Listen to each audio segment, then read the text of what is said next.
안녕하세요. 라디오처럼 듣는 세계적인 운동 정보입니다. 수만 편의 논문을 AI와 분석하고 대신 읽어드립니다.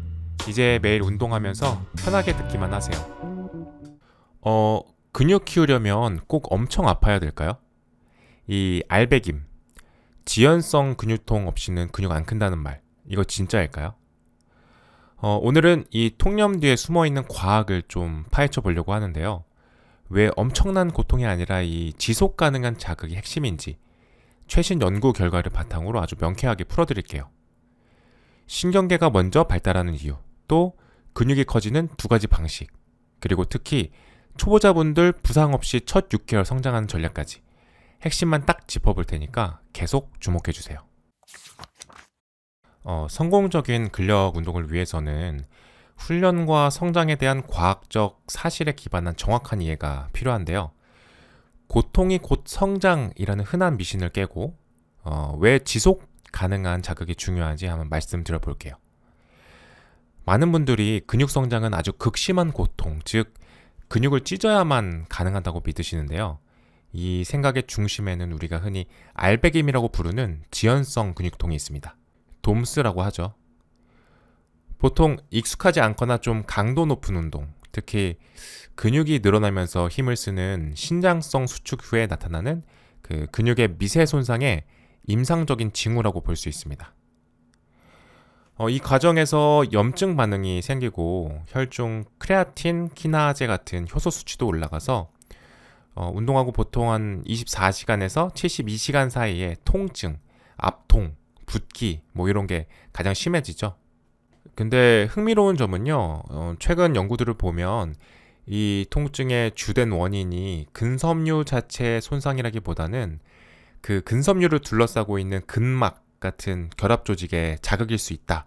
이런 가능성을 제시하고 있어요. 그 근막에는 통증을 느끼는 수용기가 아주 풍부해서 상대적으로 더 강한 통증 신호를 보낼 수 있다는 겁니다. 따라서 그 근육을 찢는다는 통념은 생리학적으로는 약간 과장된 표현일 수 있고요. 예전에 돔스 원인으로 지목됐던 젖산 축적, 이것도 직접적인 관련은 없다는 게 현대 스포츠 과학에서는 정설입니다. 과학적인 근거들을 보면 그 브래드 쇼엔펠드 박사 같은 여러 연구자들이 돔스가 근비대, 즉 근육 성장의 필수 조건은 아니라고 명확히 밝히고 있습니다. 근성장은요, 사실 돔스가 없어도 충분히 일어날 수 있어요. 이 돔스는 주로 새롭거나 익숙하지 않은 자극에 대한 우리 몸의 반응이고요. 같은 운동을 계속 반복하면 반복 운동 효과라는 것 때문에 통증은 자연스럽게 줄어들거든요. 만약 돔스 자체가 근성장의 직접적인 원인이라면 통증이 줄면 성장도 멈춰야지 논리적이겠죠. 근데 실제로는 통증이 줄어도 근육은 계속 성장할 수 있습니다. 그리고 운동 초기에 근단백질 합성이 증가하는 건 주로 손상된 조직을 수리하는 데 먼저 사용됩니다. 근육이 어느 정도 손상에 적응하고 난 후에야 비로소 순수한 근육량 증가에 더 효율적으로 기여하기 시작하는 거죠. 그러니까 매번 극심한 근육 손상을 일부러 유발하는 것이 가장 효과적인 성장 전략은 아니라는 의미입니다. 돔스는 훈련의 목표가 아니고요. 새로운 자극에 대한 신체의 결과 혹은 부작용 정도로 이해하는 게 더 정확합니다. 물론 가벼운 돔스는 훈련이 효과적이었다 이런 신호일 수는 있는데 일부러 고통을 추구할 필요는 전혀 없는 거죠. 그렇다면 우리는 어떤 훈련 철학을 가져야 될까요? 리 헤인이나 그 마이크 이즈라텔 박사 같은 전문가들이 강조하는 파괴하지 말고 자극하라, 이런 원칙이 중요한 지침이 될 수 있습니다. 이 원칙의 핵심은 그 근육의 성장을 유도할 만큼의 충분한 자극은 주되 그 우리 몸이 회복할 수 있는 능력을 넘어서는 과도한 스트레스는 피하는 겁니다. 근성장을 이끄는 가장 중요한 동력은 사실 기계적 장력이고 근손상은 여러 요인 중 하나일 뿐이죠. 목표는 근육을 완전히 지치게 하는 것이 아니라 성장을 위한 최소 유효 자극을 꾸준히 제공하고 그 다음 훈련 세션 전까지 완전히 회복하는 겁니다. 이게 바로 꾸준함을 가능하게 하고 장기적인 관점에서 봤을 때 가장 중요한 성공 변수가 됩니다. 이렇게 자극에 집중하는 것이 부상과 번아웃을 막아주는 실질적이고 과학적인 전략이 되는 이유가 있는데요. 생리학적으로 보면요, 과도한 훈련 부하는 당연히 누적 피로를 유발을 하죠. 극심한 돔스는 일시적으로 근력이나 운동 수행 능력 자체를 떨어뜨리는데, 이 상태에서 무리하게 운동을 계속하면 자세가 불안정해지면서 부상 위험이 높아질 수밖에 없어요. 그러니까 심리적인 측면도 무시할 수가 없는데요. 계속되는 고통은 훈련 자체의 즐거움을 앗아가고 동기를 떨어뜨려서 결국 번아웃으로 이어지기 쉽습니다. 이런 만성적인 과훈련 상태는 신체적인 피로뿐만 아니라 불면, 식욕부진 같은 그런 문제를 동반하는 과훈련 증후군을 유발할 수도 있고요. 특히 운동을 처음 시작하는 분들에게 가장 중요한 건 역시 지속성이거든요. 자극 중심의 접근법은 훈련을 지속 가능하게 만들어줍니다. 충분한 회복을 통해서 더 자주 훈련할 수도 있게 하고요. 고통보다는 성취감 같은 긍정적인 경험을 통해서 장기적인 운동 습관을 형성하는 데 도움을 주죠. 결국 부상 없이 꾸준히 훈련하는 거, 이게 가장 빠르고 현명하게 성장하는 길입니다. 이제는 고통이 곧 성장이라는 미신에서는 좀 벗어나서 자극이라는 과학적 원리를 받아들이는 것이 중요하다고 생각합니다. 우리 몸의 근력 향상 과정은 컴퓨터 시스템에 비유할 수 있어요. 이게 두 단계로 나뉘는데, 먼저 운영 체제 같은 소프트웨어, 즉 신경계가 먼저 적응을 하는 거죠. 그리고 나서야 하드웨어인 근육 자체가 커지기 시작합니다. 아마 운동 처음 시작하셨을 때 생각보다 빨리 힘이 세지는 걸 경험해 보셨을 텐데요. 보통 운동 시작한 다음에 첫 한 4주에서 8주? 그 사이에 이런 현상이 많이 나타나요. 그게 근육 크기가 실제로 커졌다기보다는 뇌 그리고 신경계가 원래 있던 근육을 좀 더 효율적으로 쓰는 법을 터득하는 과정이거든요. 마치 같은 차라도 운전 실력이 늘면 성능을 더 잘 끌어낼 수 있는 것처럼요. 이 신경계 적응 단계에서는 여러 가지 보이지 않는 변화들이 일어나는데, 예를 들면 뇌가 특정 움직임을 할 때 더 많은 근육 속 운동 단위들을 동시에 깨워서 쓰는 능력이 좋아집니다. 특히 더 큰 힘을 내는 고역치 운동 단위들을 더 잘 동원하게 되는 거죠. 그러니까 더 많은 일꾼을 동시에 투입하는 거죠.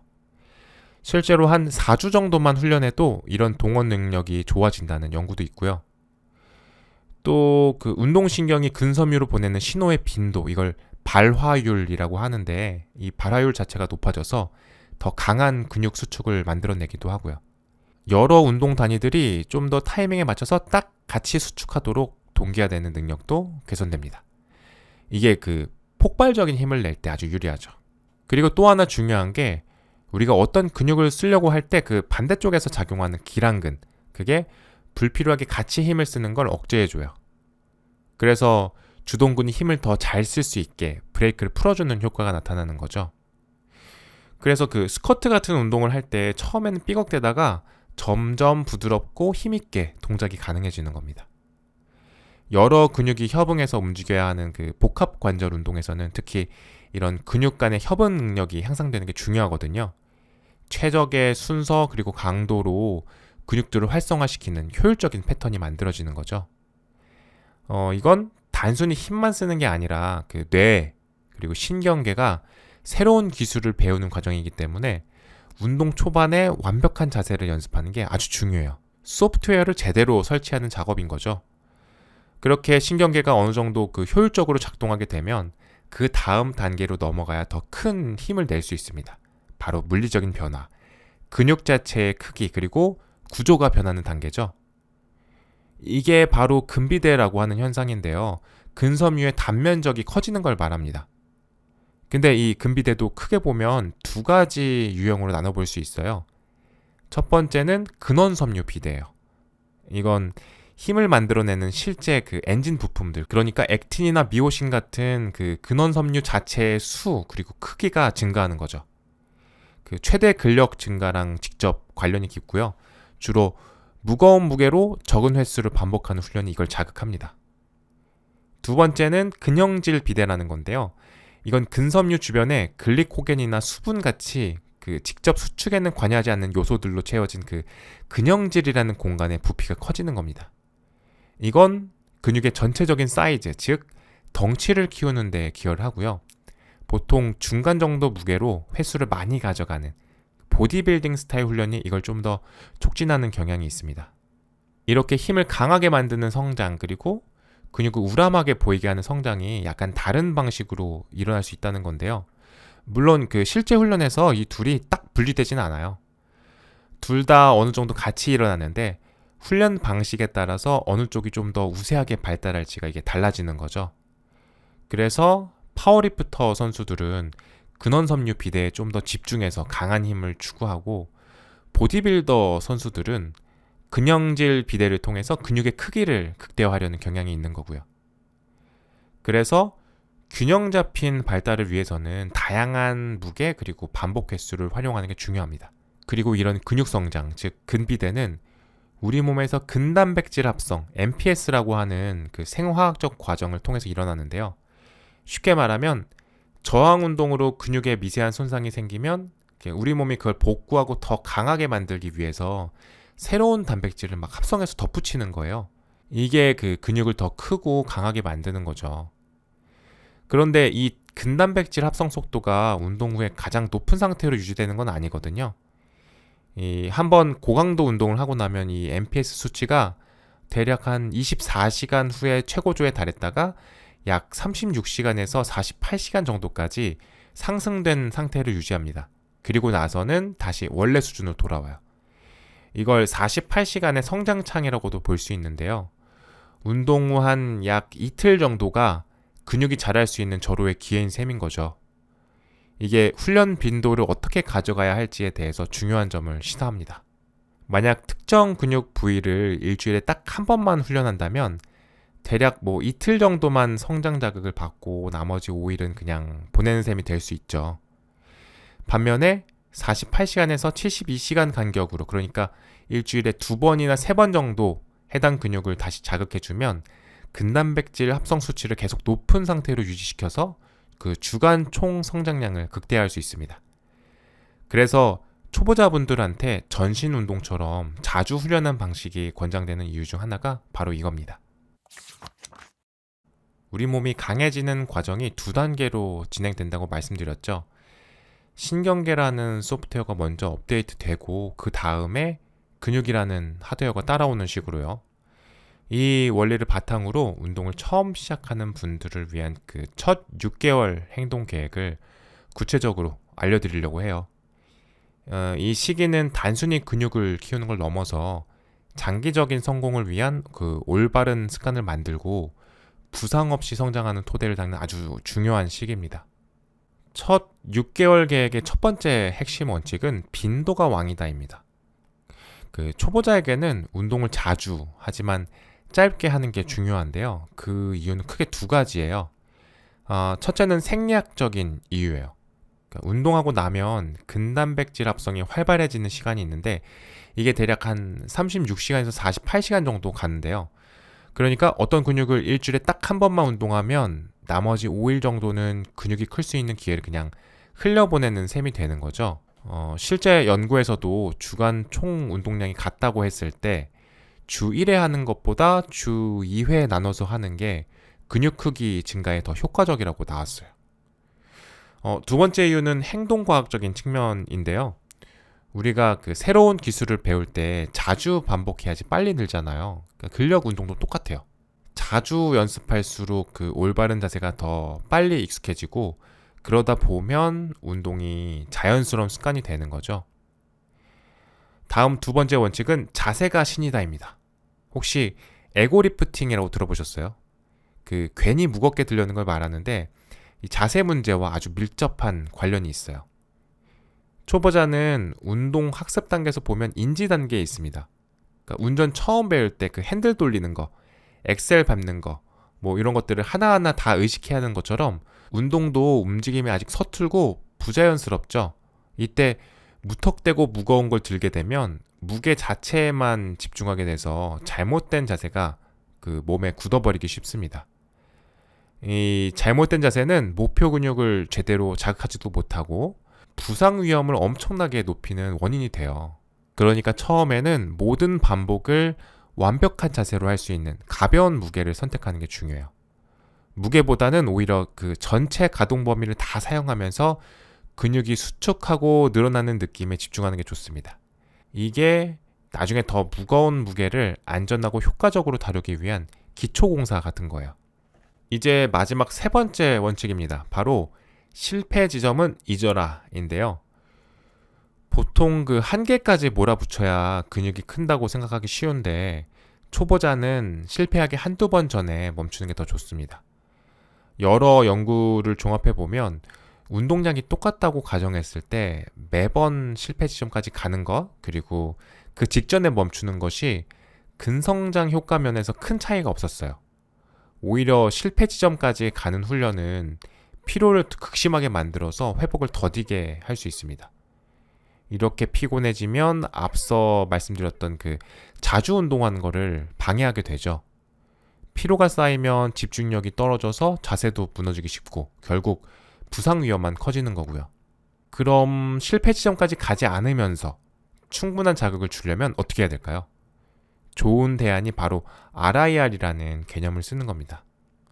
쉽게 말하면 한 세트를 끝났을 때 이 자세 그대로 한 두세 개 정도는 더 할 수 있겠다 싶은 느낌이 들 때 그냥 멈추는 거예요. 초보자는 대부분의 세트를 RIR 2에서 4, 즉 2회에서 4회 정도 더 할 수 있는 그 여력을 남기고 마치는 게 가장 이상적입니다. 이렇게 하면 너무 피곤해지지도 않으면서도 성장에 필요한 자극은 충분히 줄 수 있고 좋은 자세를 유지하기도 쉬워서 결국 꾸준히 운동량을 쌓아가는데 훨씬 유리해요. 이 원칙들은 모두 서로 연결되어 있는데요. 자주 운동하려면 피로 관리가 필수적인데 RIR을 활용하면 되고, 완벽한 기술은 적절한 무게 그리고 피로 관리가 될 때 더 쉽게 익힐 수 있죠. 그리고 이렇게 익힌 기술은 자주 연습해야 더 단단해지고요. 이 세 가지가 톱니바퀴처럼 맞물려서 돌아가는 거예요. 바로 이 점들을 기억하시는 것이 평생 갈 운동 습관과 성장의 토대를 만드는 가장 중요한 첫걸음이 될 겁니다. 첫 6개월 동안의 습관 형성 그리고 완벽한 기술 숙달 계획을 살펴봤는데요. 이제 그 초보자 단계를 넘어서서 성장이 좀 정체되는 것 같을 때 그 중급자로서 장기적인 성장을 어떻게 설계하고 관리해야 할지 한번 알아보겠습니다. 많은 분들이 초기에는 쭉쭉 성장하다가 어느 순간 딱 멈추는 그 정체기를 경험하시는데요. 이건 사실은 굉장히 자연스러운 과정입니다. 훈련 방식을 이제 좀 발전시켜야 한다는 신호로 받아들이시면 돼요. 중요한 건 언제, 그리고 어떻게 다음 단계로 나아갈지 아는 거겠죠. 그러면 우리가 언제까지 초보자 단계에 있는 거고 다음 단계로 넘어갔다는 신호는 어떻게 알 수 있을까요? 가장 명확한 신호는요, 그 선형 점진적 과부하가 더는 통하지 않을 때입니다. 거의 매번 훈련할 때마다 무게나 횟수를 꾸준히 늘리면서 빠르게 성장하던 그 시기가 끝나는 거죠. 훈련하고 한 이틀, 사흘 정도 쉬는 것만으로는 이전처럼 성과가 잘 안 나오기 시작하는 때예요. 이건 훈련으로 인한 스트레스가 몸이 단기간에 회복할 수 있는 능력을 넘어섰다는 뜻이고, 더 긴 회복과 적응 시간이 필요하다는 신호입니다. 스쿼트나 데드리프트 같은 주요 운동 자세가 안정되고 처음으로 뚜렷하게 성장이 멈췄다는 느낌을 받는 것도 아주 중요한 지표가 될 수 있습니다. 그럼 선형적인 성장이 멈췄을 때 훈련 방식은 구체적으로 어떻게 바꿔야 될까요? 바로 이 시점에 주기화라는 개념을 도입하는 게 중요합니다.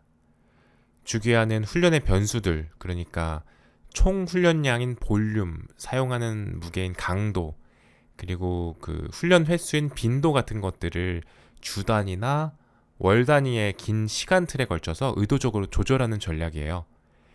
예를 들면 한 주 안에서도 운동 강도나 반복 횟수 범위를 좀 다르게 가져가는 파동형 주기화 같은 게 있을 수 있고요. 이건 매주 다른 자극을 주니까 회복 관리에도 좋고 훈련이 덜 지루해지는 효과도 기대할 수 있죠. 다른 방식으로는 특정 목표, 예를 들면 근육 크기 증가, 즉 근비대나 최대 근력 향상에 집중하는 훈련 블록을 순서대로 구성하는 블록 주기화 방식도 있습니다. 이런 주기화 전략들의 공통적인 목적은 과훈련을 막고 그 장기적인 적응을 끌어내는 데 있습니다. 이런 주기화 전략 말고 또 고려해야 될 점이 있다면 바로 훈련량 자체가 늘어나면서 분할 훈련의 필요성도 커진다는 점인데요. 주 2회나 3회 정도 전신 운동만으로는 그 늘어난 총 훈련량을 효과적으로 다 소화하고 충분히 회복하기가 어려워질 수 있거든요. 훈련 수준이 높아질수록 사실 실력 있는 코치의 가치는 더 커집니다.